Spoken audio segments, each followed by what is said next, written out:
Welcome to Mid-Century Living, your weekly nostalgia podcast about the best of technology and culture from the mid-20th century.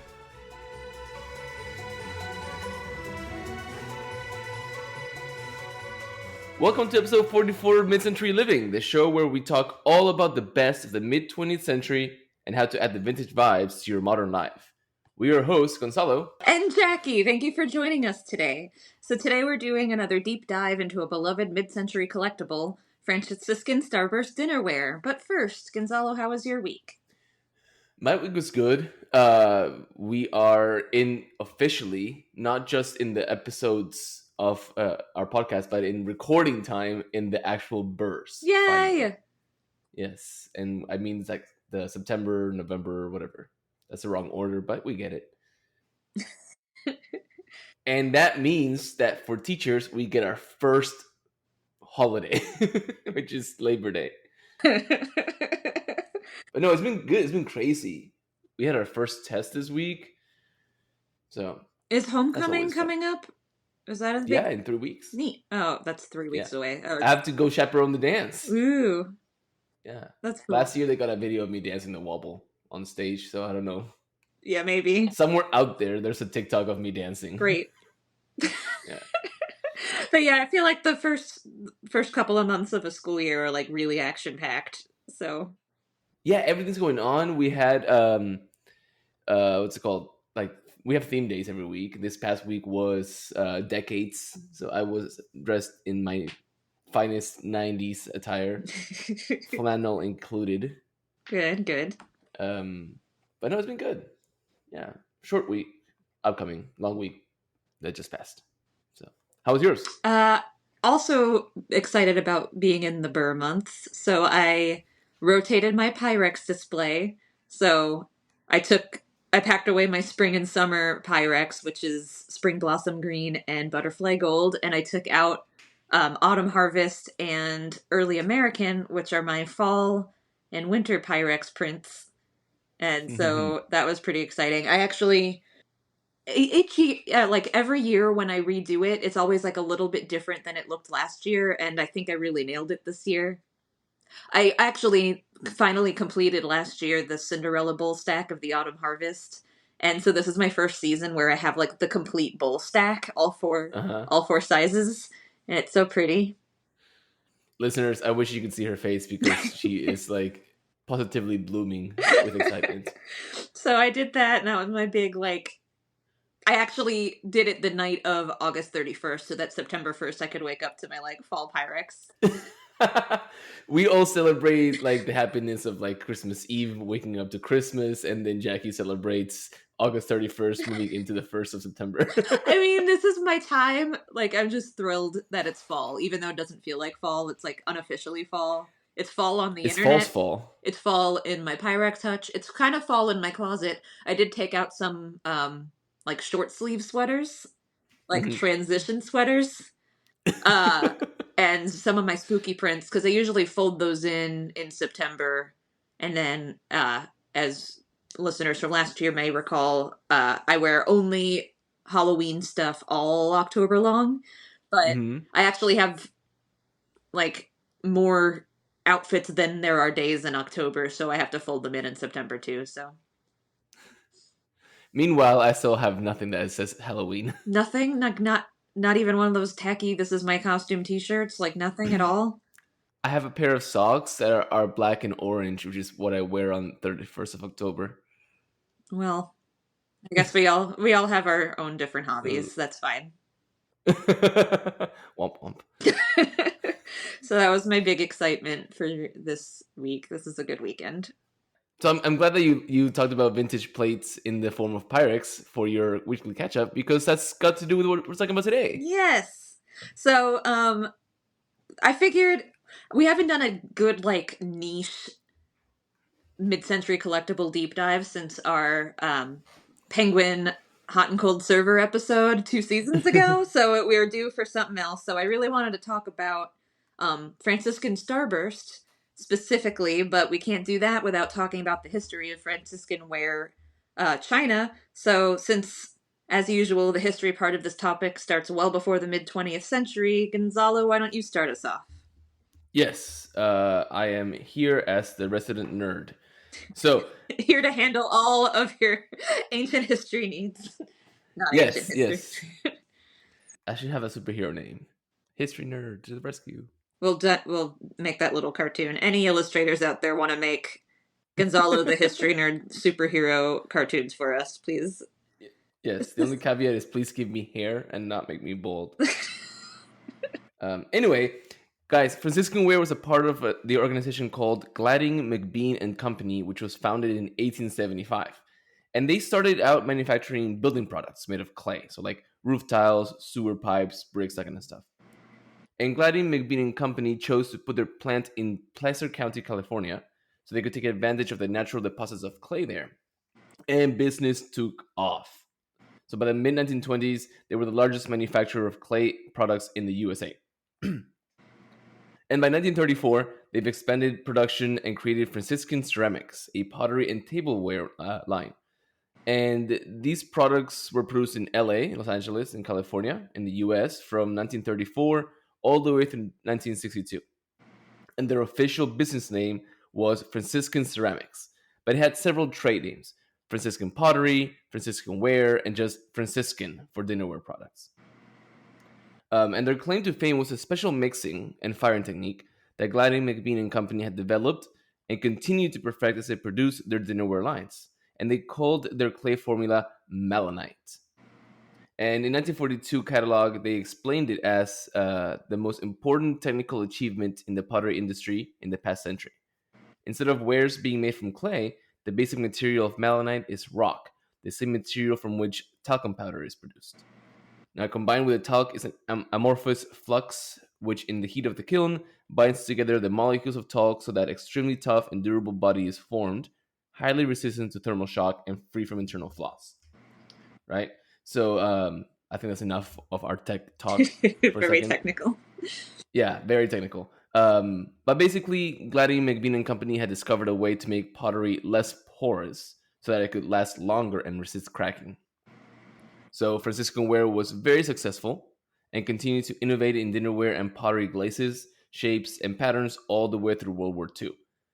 And of course, the war, as with many of our episodes, curtailed the introduction of new dinnerware lines and shapes.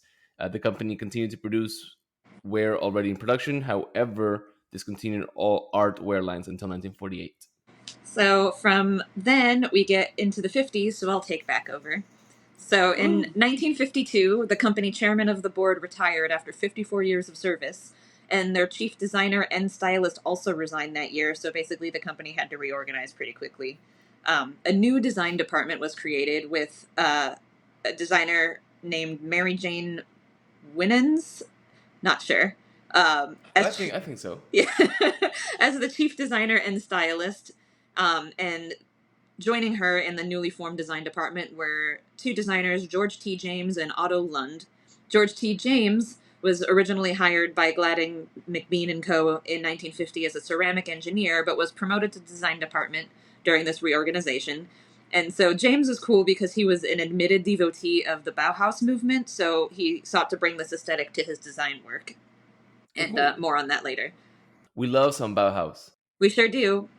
So the new design team was quickly put into action, designing new earthenware, dinnerware shapes, and patterns to be included in the 1954 Franciscan Ware marketing promotion called Modern Americana.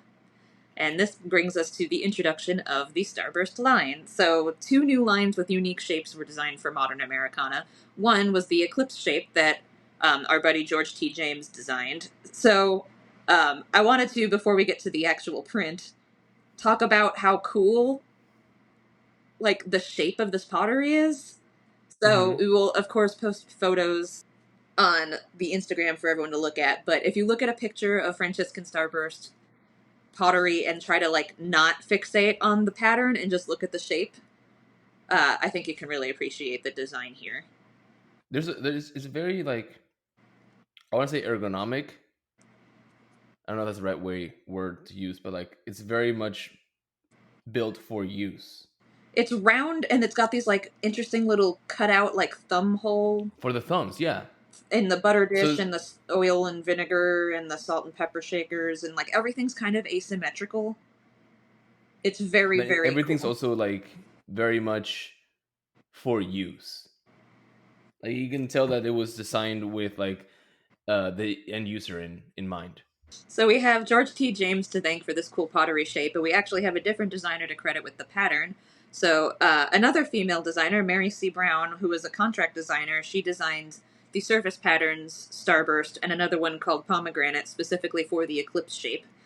And it was an instant hit. So Starburst was a departure from the usual flowers and colors of dinnerware designs at that time. Remember, this is the early 50s, so everything was like flowers and leaves Mm-hmm. up until then.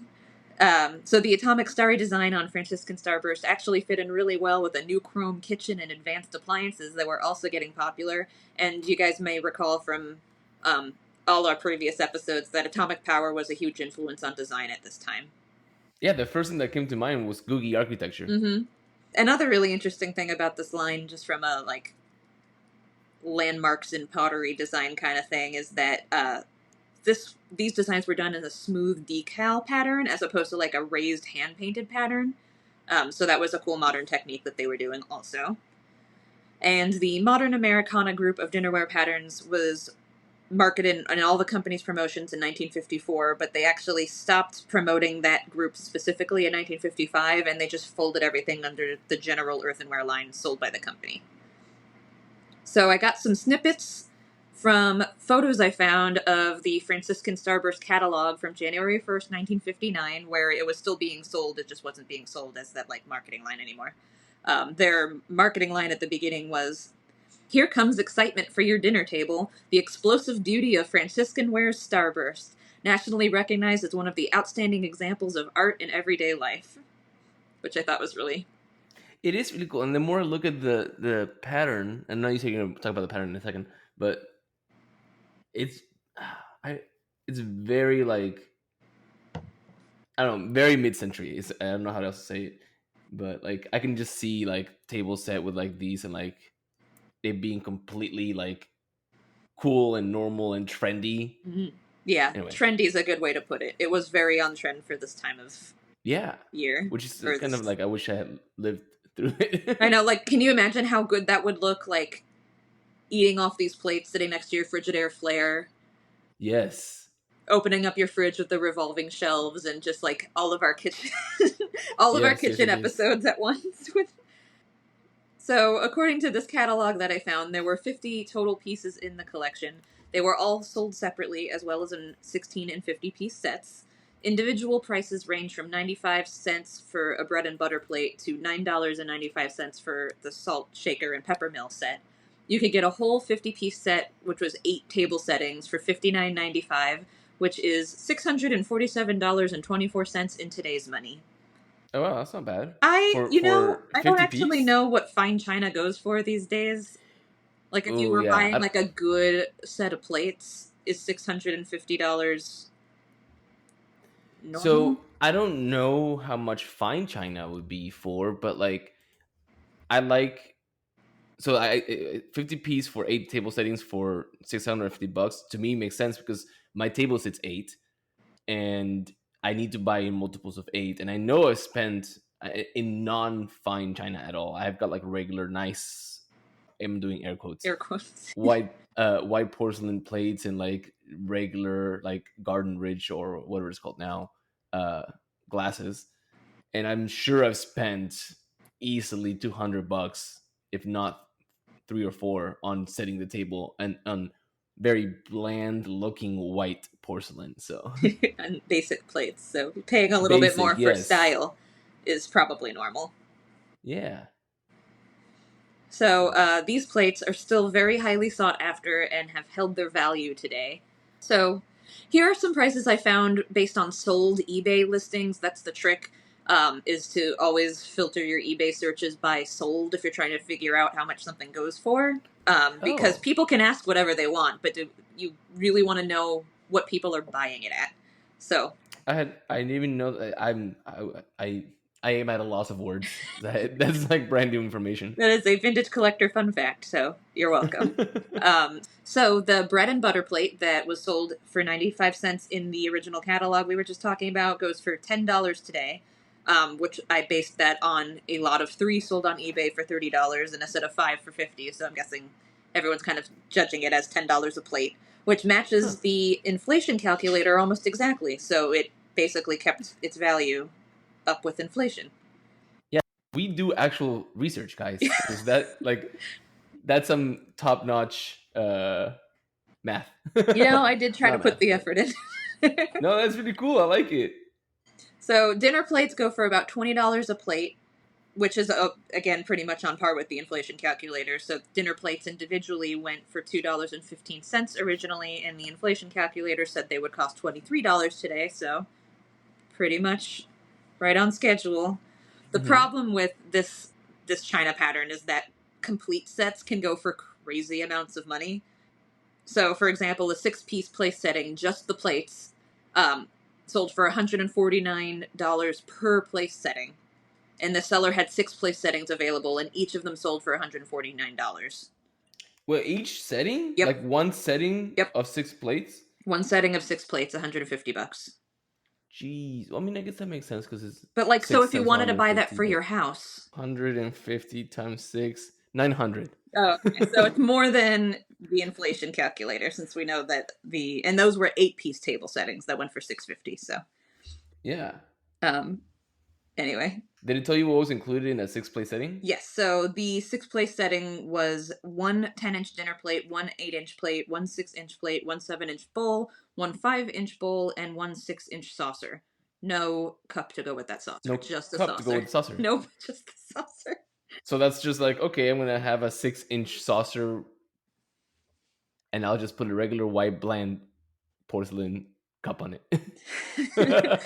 So that's, I mean, it's high, but yeah, not as crazy high as some of these pieces. So a lot of people like don't sell them in. I mean, sometimes you can find places where you can get a full place setting, but a lot of the eBay listings are for just individual pieces, and some of them are really rare and hard to come by.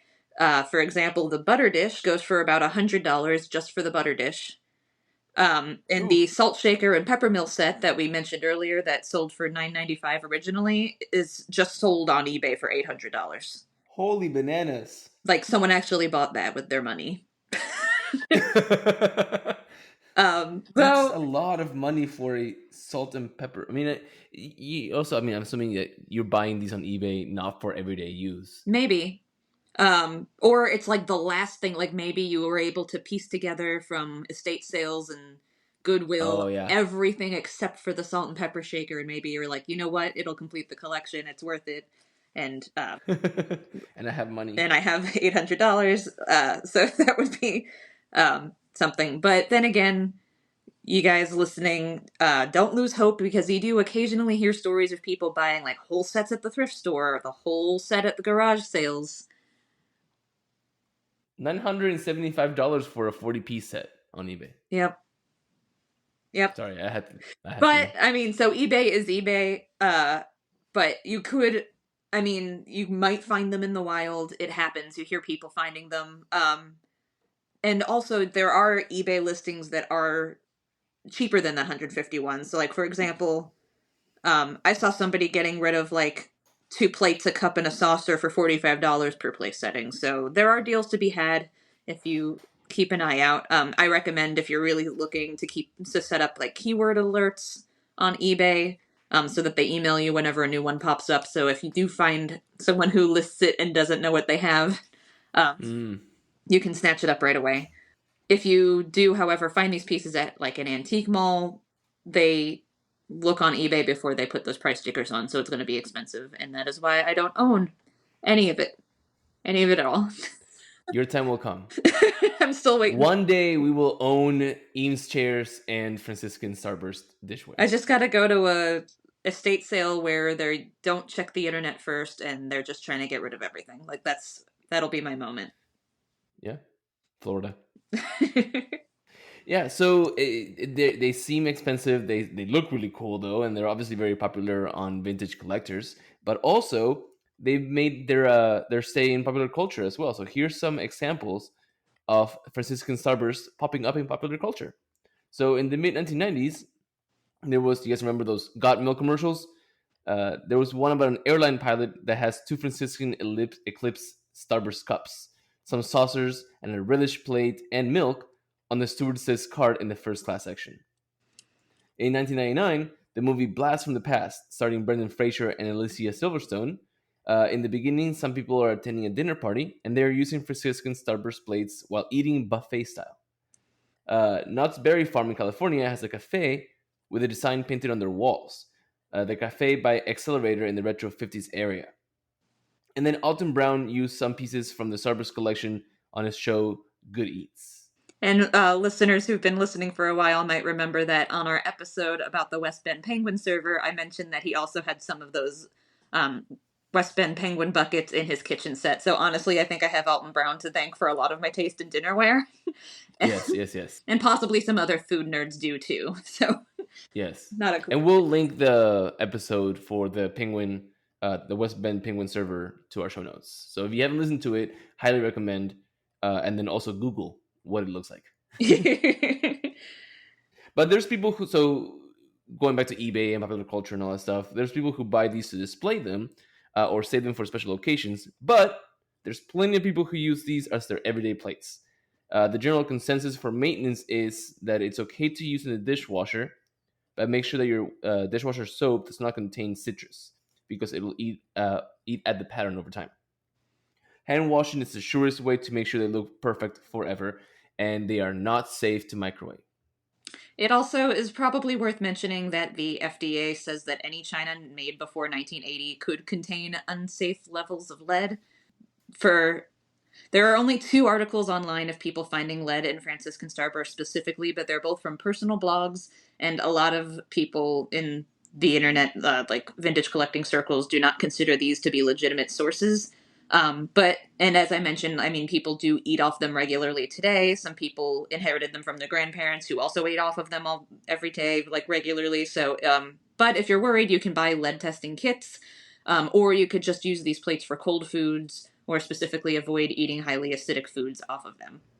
I didn't know that was like that cold foods or acidic foods would make lead in China worse. So the theory is that it's the lead is in the glaze. So okay. If you just put something cold on it and take it off, I mean, it's probably safe because it's just like touching the surface of the china. Like eating soup that like is warming the glaze, I guess in theory. Like if you had like a tomato soup in a Franciscan Starburst bowl, it could be like warming up the glaze. But again, all of this is theoretical. Mm-hmm. A lot of the time, if you bring up like, if you go into one of those vintage groups and say like, is there lead in this plate? And someone will say like, well, just don't eat the plate and you're fine. Like, so I mean, yeah, it really just depends on your personal preference and what you're worried about. But there are many collectors online who will be happy to answer questions about their sets. I will link 2 of my favorite Facebook groups in the show notes if anyone wants to do some research on their own. Cool. And that is Franciscan Starburst. Yay! An audio episode about a highly visual collectible. Don't worry, guys. We'll put some photos on the internets, but it's really cool. I don't know why I highly doubt this is true, but I feel like my grandma had some of these.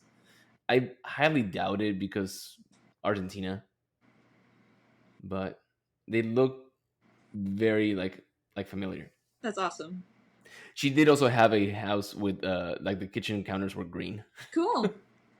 So. They also, I just realized I didn't mention, they also made like ceramic tiles with this print on it.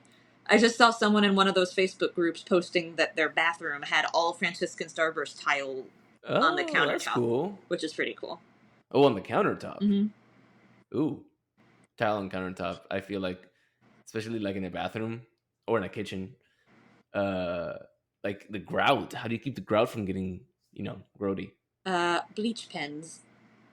Oh. You have to sit there and trace it to clean it. It'd be very annoying. But if you're worried about eating off of it, there's one way to get that aesthetic into your life. That's true. I wonder if anybody has like taken broken pieces of this and like made it into like a backsplash or something like that. Actually, there's an artist, I'll try to remember to put her in the show notes also, who takes broken vintage pottery, and she's done some pieces with Franciscan Starburst specifically and makes them into mosaics. Yeah, that'd be like cool. art pieces. Yeah. But now that we're turning the broken tableware into art, that means we are caught up to the present, which means it's time for our etiquette segment. So, Gonzalo, what do we have today? So we once again delve into the depths of Amy Vanderbilt's complete book of etiquette, The Guide to Gracious Living from 1963. Because we're talking about plates and such, I wanted to talk a little bit about this part that I got from part 4 called Household Management, and actually it's from a section in the first chapter of this part titled China, and not the country, like the food plates. It's actually a short piece, but I thought it went well with today's episode. So, regarding formal dinnerware, China, this is all according to Amy Vanderbilt. China is fine bone china or porcelain, never earthenware. Glassware is fine glass, antique or modern. She goes on. So Amy says that being matchy is not necessary. Is quote not necessary or even usually very attractive to have turned up course after course. Instead, she says vary the table with different serving dishes. So like combining an antique oyster dish in pearl white with blue and white plates, or serving fish in fish decorated Limoges. So another option for mixing your tableware, so it's not all matchy. So dinner in one's fine china, be it antique or modern, but serve salad on a flat plate of clear or frosted glass.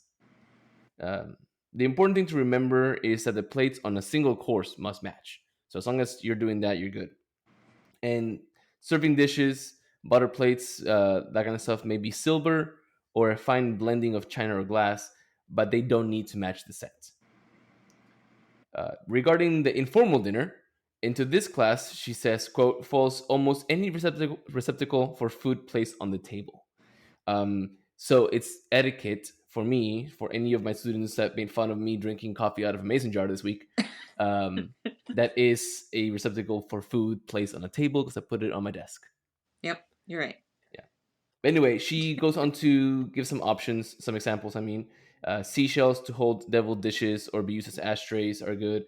Mexican glass salad plates, pottery ramekins, pitchers in china, glass, copper, pewter, and even silver are acceptable. For regular every night dinner dishes, one should have enough that the same ones don't turn up night after night. And serving dishes that come from stove to table are informal, but can appear even with the nicest company dinner. And you can even go ahead and put those wall hanging decorative plates to good use every now and then. That's totally acceptable as well. So, Jackie, what do you think about what's correct and incorrect plateware? I'm really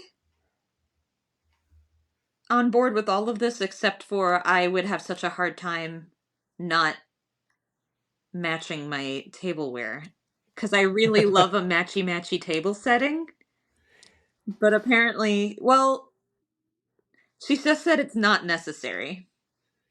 But Yeah, it kind of sounds like she's really a big fan of like mismatched table settings. But I think she's a fan of it, but I'm also with you on the like. I like my table to match, and I think that's why I went with like the plain white porcelain. It's because it's very easy to match.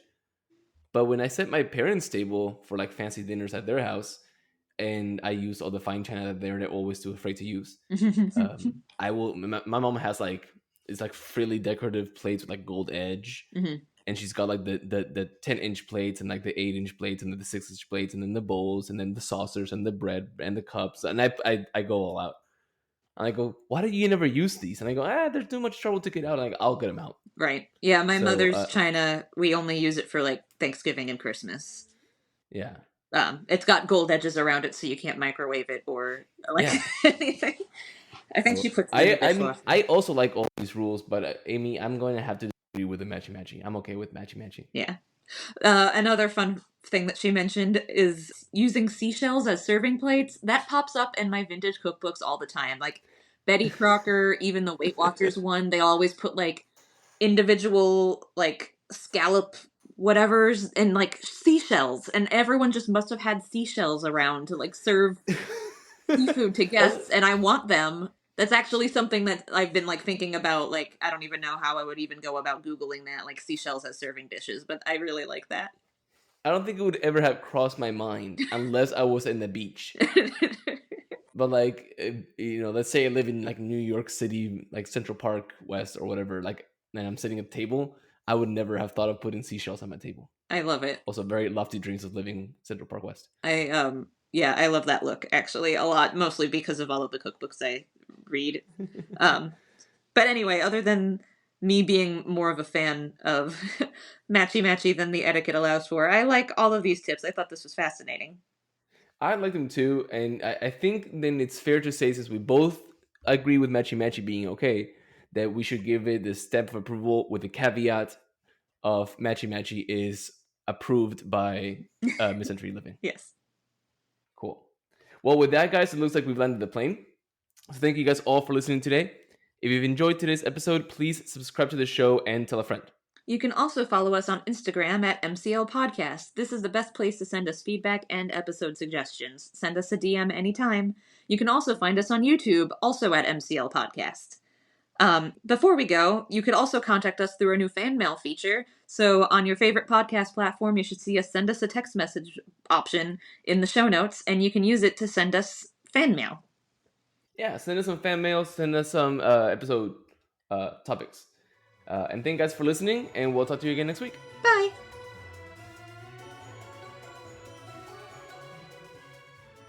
Thank you for listening to Mid-Century Living. Please subscribe, tell your friends, and leave a review. We are available on Apple Podcasts, Spotify, or wherever you listen to podcasts. You can also follow us on Instagram at MCL Podcast. See you next Friday.